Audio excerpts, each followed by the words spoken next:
ভারতীয় জনতা পার্টির এজন একনিষ্ঠ কার্যকর্তা হিসেবে মই আজি মানে সবচেয়ে বেশি আনন্দিত যে আজি আমার কেন্দ্রীয় আর রাজ্যিক নেতৃত্ব বিশেষকৈ আমার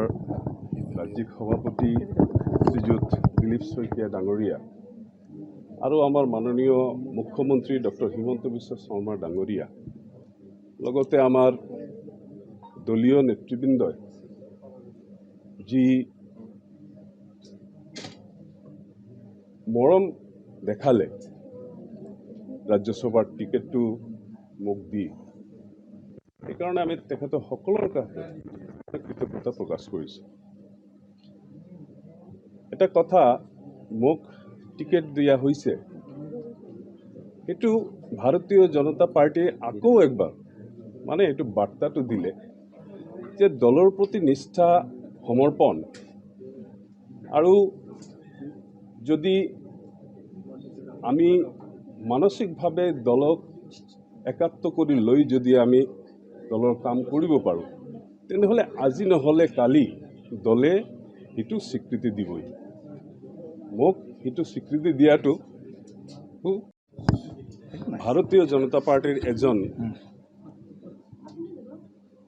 একনিষ্ঠ কাৰ্যকৰ্তা হিসেবে মই আজি মানে সবচেয়ে বেশি আনন্দিত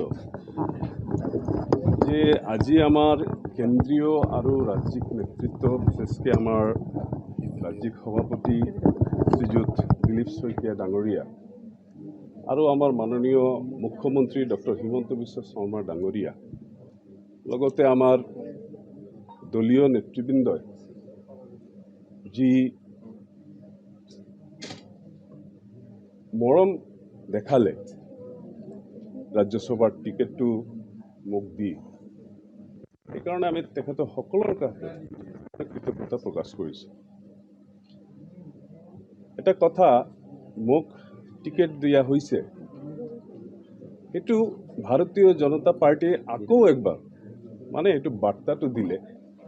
যে দলৰ প্ৰতি নিষ্ঠা সমৰ্পণ আৰু যদি আমি মানসিকভাৱে দলক একাত্ম কৰি লৈ যদি আমি দলৰ কাম কৰিব পাৰোঁ তেনেহ'লে আজি নহ'লে কালি দলে সেইটো স্বীকৃতি দিবই। মোক সেইটো স্বীকৃতি দিয়াটো যিকোনো খবৰৰ বাবে যোগাযোগ কৰক 7099017330 লগতে 7099017110 নম্বৰত।